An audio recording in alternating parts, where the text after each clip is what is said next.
Então, fala galera, muito bem-vindo a mais um vídeo aqui no canal, né? Mas antes de começar o vídeo, nos apoie deixando seu like, inscrevendo no canal e ativando o sininho para não perder nenhum vídeo e sempre ser notificado aqui no canal.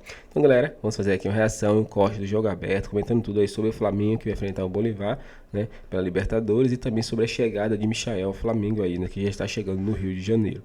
Então, sem mais enrolações, fica agora aí com o vídeo. Agora, falando em competições do continente sul-americano, o Flamengo, quinta-feira, vai subir a altitude, vai para La Paz enfrentar o Bolívar e muita coisa está acontecendo. Não pegou bem tomar 4 gols do Botafogo. O presidente Landim, em uma entrevista, falou de fair play financeiro, aquela cutucada no John Textor. E no mercado da bola, o Flamengo faz algumas aventuras e pesquisas, não é? Já sondou o Alexandre, o lateral esquerdo, e também Michael, segundo Marcos Braz, está bem próximo do Mengão. A goleada sofrida para o Botafogo ligou um sinal de alerta no Flamengo. O placar dilatado evidencia alguns dos problemas que o técnico Tite vem enfrentando para fazer do rubro-negro uma equipe competitiva por 90 minutos. Os aspectos físicos eles são levados em consideração, sim, mas é o conjunto todo. Inclusive o tático tem que mudar e estruturar a equipe. Sim, ele é de um conjunto da obra, sim. Que precisa melhorar ou que precisa recuperar, sim. Quantas pessoas do calendário tem colocado? Eu entendo a tua colocação. Eu entendo o torcedor, porque ele está chateado tanto quanto eu. Além do calendário e do desgaste físico dos atletas que podem atuar, as lesões têm sido um fantasma para o técnico Tite. Nomes como Gabigol, Pedro e Arrascaeta sentiram problemas musculares nos últimos jogos. Já Everton Cebolinha e Matias Vinha estão fora da temporada. E se as coisas dentro de campo não vão tão bem, fora dele, o momento também é conturbado. A polêmica do momento se tornou o fair play financeiro. Rodolfo Landim, presidente do Flamengo, decidiu opinar sobre a situação através de um grupo de WhatsApp com apoiadores e afirmou que o Botafogo gasta mais com contratações do que com a própria arrecadação. Ele finaliza o recado afirmando, abre aspas, sejam bem-vindos aos tempos de SAF sem fair play financeiro. John Textor não ficou em silêncio e respondeu. Ele afirmou que o Botafogo estaria adequado às regras necessárias caso, de fato, o fair play financeiro fosse exercido no Brasil. Segundo ele, os níveis salariais atuais do Botafogo estão em apenas 45% das receitas, o que significa estar abaixo dos 75% imposto pelo fair play financeiro. Se numa regra de fair play financeiro, de compliance que a gente vê espalhado pelo mundo, isso jamais seria possível, né? Então, assim, hoje o futebol brasileiro ainda está muito desregulado. Em busca de amenizar a pressão, a diretoria corre atrás de reforços e o nome do atacante Michael pode ser anunciado a qualquer momento. O Flamengo aguarda apenas a rescisão do atleta com o Al Hilal, que deve acontecer ainda hoje. Ele é esperado até a próxima quinta-feira, no Rio de Janeiro. Seria importante nesse momento. Daqui a pouquinho... Cola pra você.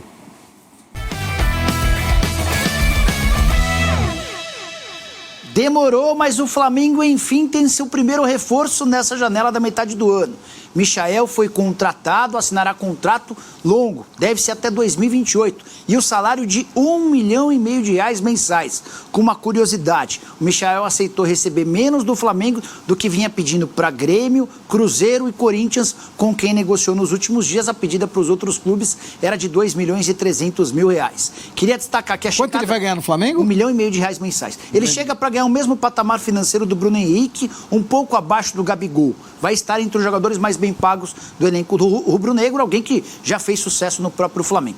Importante contar que o Flamengo havia passado semanas tentando a contratação do Claudinho. Não avançou e essa negociação caiu. Agora o Flamengo vai ter pouco tempo, até 2 de setembro, para ajustar algumas lacunas importantes no elenco. Busca-se um lateral esquerdo, até porque o Vinha só volta na próxima temporada. Busca-se mais um meio-campista, um lateral direito, porque o Wesley está sendo vendido, e um zagueiro, porque o Fabrício Bruno vai embora. E aí, só a título de de comparação, enquanto o Flamengo faturou 1 bilhão e 400 milhões na temporada passada e gastou 145 milhões com reforços, o Botafogo, o rival que aniquilou o rubro-negro no clássico do último domingo, teve um faturamento de 380 milhões e já gastou 340 milhões com um bastidorzinho importante. 12 milhões de dólares ou 66 milhões oferecidos ao Santos pela contratação de um zagueiro, 66 milhões por um zagueiro da base do Santos, e o Botafogo ainda negocia a contratação de um lateral direito chamado Vitinho, que pertence a um Burnley, operação que pode chegar a mais 8 milhões de euros.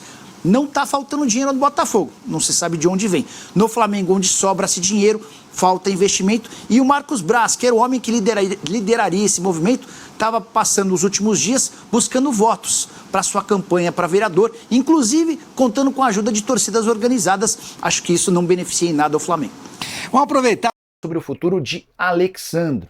Na manhã dessa terça-feira, conversei com o irmão do lateral e posso assegurar para vocês que hoje a disputa pelo jogador de 33 anos de idade se resume a Flamengo e São Paulo. Não existem tratativas entre Alexandro e clubes europeus, com a lembrança de que as principais ligas têm a janela de inscrição se encerrando em 1º de setembro. Eu falo de campeonato italiano, espanhol, francês, alemão, inglês e português. Diante desse cenário, o Alexandro só trabalha com a ideia de jogar no Brasil. O Flamengo apresentou proposta oficial e recebeu uma contraproposta dos representantes do atleta. Alexandro, que passou a semana passada treinando em Portugal e desembarcou nessa segunda-feira no Brasil para tentar resolver essa pendência sobre o seu futuro.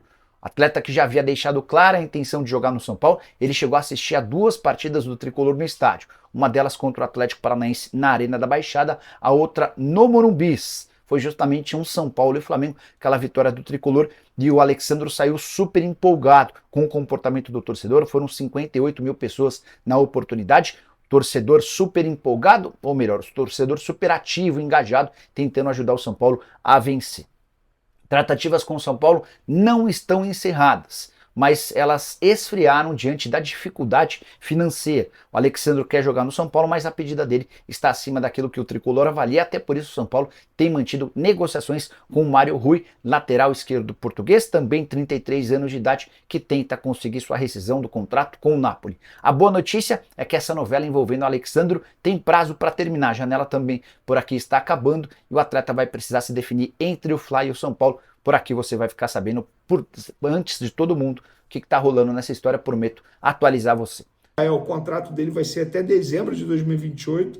O Flamengo está esperando ele rescindir com o Al Hilal, porque ele tem contrato com o Al Hilal até dezembro, mas ele vai rescindir com o Al Hilal para ficar livre e aí fechar com o Flamengo. O Flamengo não vai comprá-lo junto ao Al Hilal. O Flamengo negociou salário e luva. E você que está com o discurso que ele vai chegar de graça, ele não vai chegar de graça não, tá?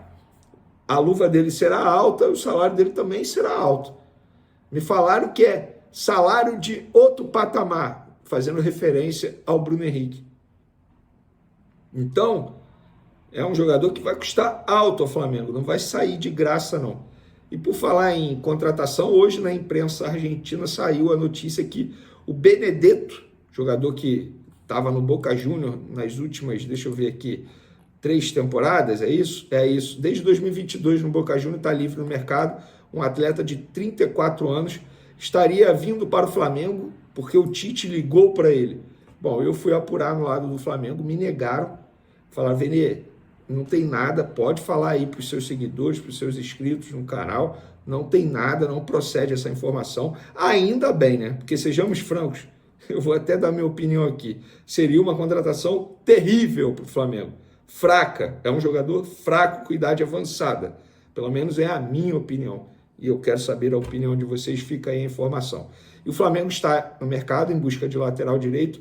Eu já trouxe o nome do Kelvin do CSKA, que o Flamengo consultou recentemente, o Vitinho, que os amigos da Revista Colorada trouxeram, o Flamengo também consultou recentemente, e hoje eu descobri mais um nome que o Flamengo consultou, mas não vai avançar, pelo menos por hora. Gonzalo Montiel, argentino, que se destacou com a camisa do River Plate, com a camisa do Sevilha, pertence atualmente ao Nottingham Forest da Inglaterra, estava emprestado ao Sevilha. O Flamengo consultou a situação desse jogador, mas ouviu que não é o interesse dele, nesse momento, vir para o futebol brasileiro. É um atleta de 27 anos, e eu falo isso porque a torcida sempre pede a contratação desse atleta.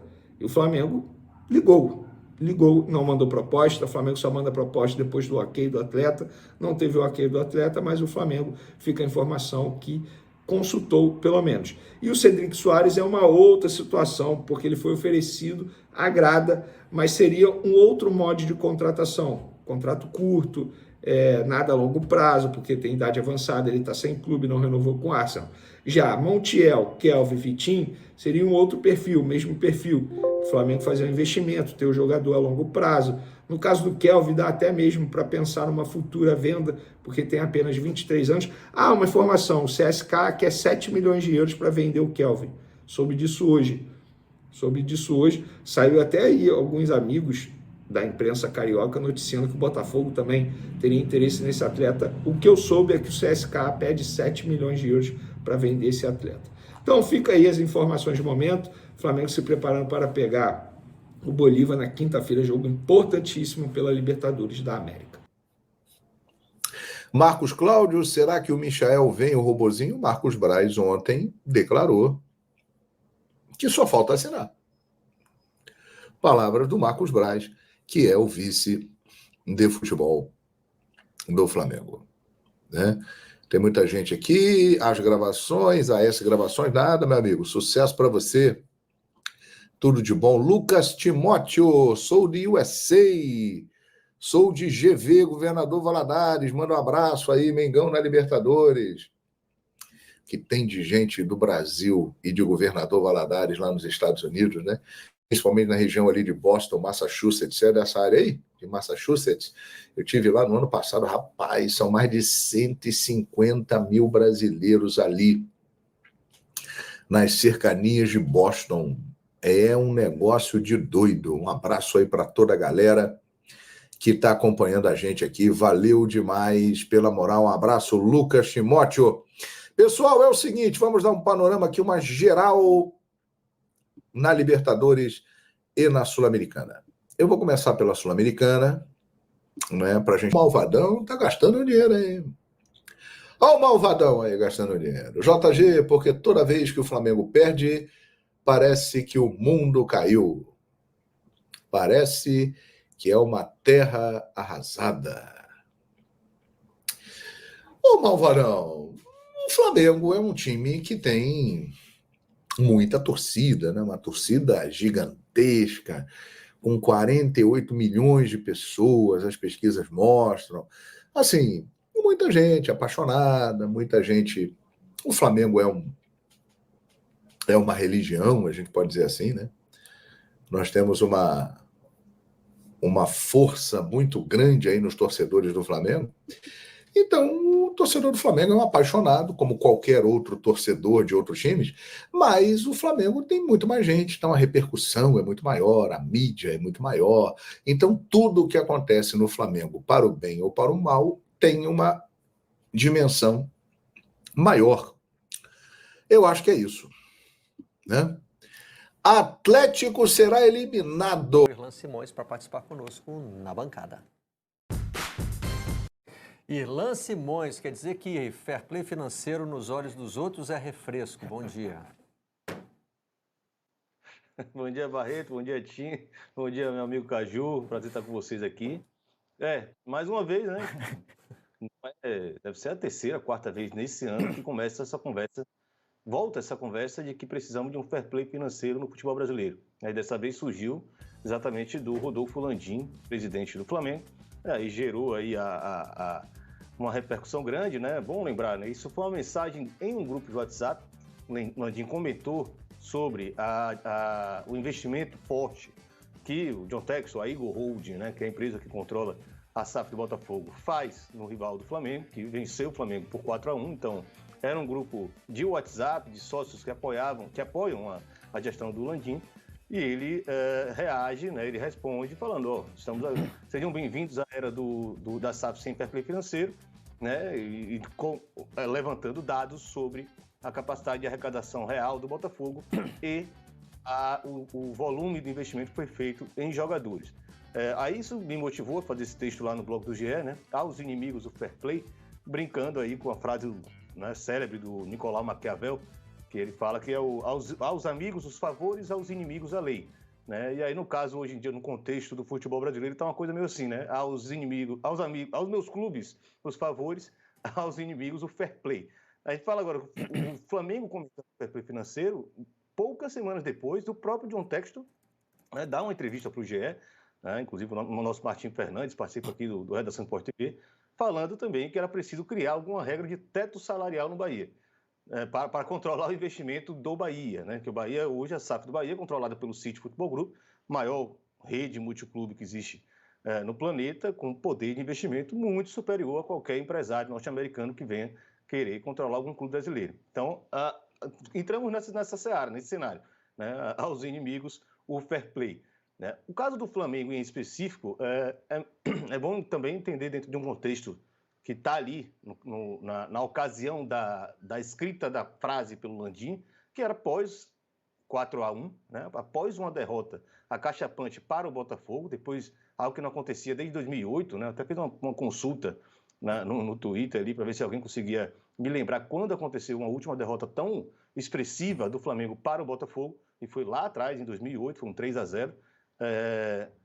E ele quis justificar que a diferença dentro de campo era basicamente de investimento. Convenhamos que isso ajuda muito a tirar a responsabilidade da gestão do Flamengo. Né? Esse ano o Flamengo contratou mal, né? O time não foi superior dentro do contexto do futebol brasileiro em nenhum momento. Né? O Flamengo é cheio de fragilidades. Mais especificamente nesse jogo, tinha importantes desfalques, né? Por também um problema de planejamento, inclusive foi um assunto que gerou a polêmica ali na coletiva do Tite. Obviamente vai ser muito fácil justificar uma derrota desse patamar, né, por 4-1 apenas pelo investimento do Botafogo e não pelos erros da própria gestão do Flamengo. Mas o que importa mesmo é falar do fair play. Né? É meio curioso, depois de tantos anos de superioridade financeira absoluta do Flamengo, a gente está falando de fair play financeiro para as SAFs que, convenhamos, investem porque podem. Né? É um fator preponderante das SAFs hoje, de algumas em especial, no caso do Botafogo, que tem esse proprietário com ambições globais, vamos dizer assim, né, que tem clubes em vários países, e pode, de fato, investir em jogadores que, em tese, não seriam comuns no futebol brasileiro, porque eles podem servir à rede depois de servir ao Botafogo. Isso, inclusive, esse ano, curioso o fato do Luiz Henrique ter sido cogitado sair do Botafogo na janela agora no meio do ano, não aconteceu, ele segue, ele vai continuar sendo útil ao Botafogo, provavelmente com parte do planejamento para a conquista do título nacional, mas a lógica é mais ou menos essa.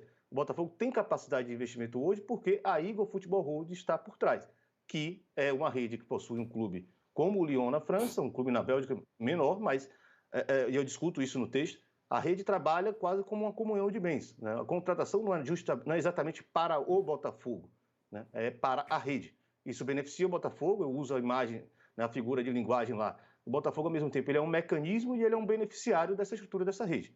Né? Ele serve como esse clube que vai receber esses jogadores para tirar do registro de custos do Lyon, que sim, está submetido a uma regra de fair play financeiro na França, e ele também se beneficia disso, porque ele tem craques que estão entrando em campo hoje, que sem dúvida não viriam se não fosse dentro desse contexto de rede multiclube. Essa é a fase, né, que nós já estávamos prevendo que as SAFs teriam esse diferencial financeiro. O que é curioso é o Flamengo, que sempre faturou muito mais do que os adversários, sempre teve muito mais dinheiro que os adversários, está colocando isso como parâmetro para competir dentro do futebol nacional. Não é uma justificativa plausível para a diretoria do Flamengo, Barreto. Então é isso, galera. Chegamos a mais um fim de um vídeo aqui no canal, né? Falando um pouquinho aí sobre contratações. O primeiro reforço do Flamengo aí que chegou na janela é Michael, né? Ele vinha aí para atuar na posição de Cebolinha, visto que o jogador se machucou, né? Não joga mais esse ano pelo Brasileirão, né? No Flamengo. E outro jogador bem que se machucou foi Vinha, né? Mas a princípio, sobre esse vídeo aqui, é sobre a chegada de Michael, né? Um reforço aí de peso, né? Que vai ajudar muito o Flamengo. O Flamengo está precisando. E ele vai chegar na hora certa, né? Ele já está chegando no Rio de Janeiro, né? Para fazer os exames, fazer todo o contratual, né? Para assim atuar já para o Flamengo aí a partir dos próximos jogos aí, né? Ele não pode jogar na Libertadores, né? Porque só pode ser inscrito na próxima janela. E no Brasileirão, se ele chegar, né, assinar aí até quinta-feira, ele já pode jogar no domingo, né? Pelo Brasileirão. Então já pode ser um reforço já, que já pode ser utilizado pelo Mengão aí. O Flamengo tá precisando urgentemente, né? Porque os jogadores que estão jogando já estão fadigados e podem se machucar, como é a questão de Arrascaeta que machucou. Qual a sua opinião, torcedor? Deixe seu comentário pra gente, inscreva no canal e até o próximo vídeo.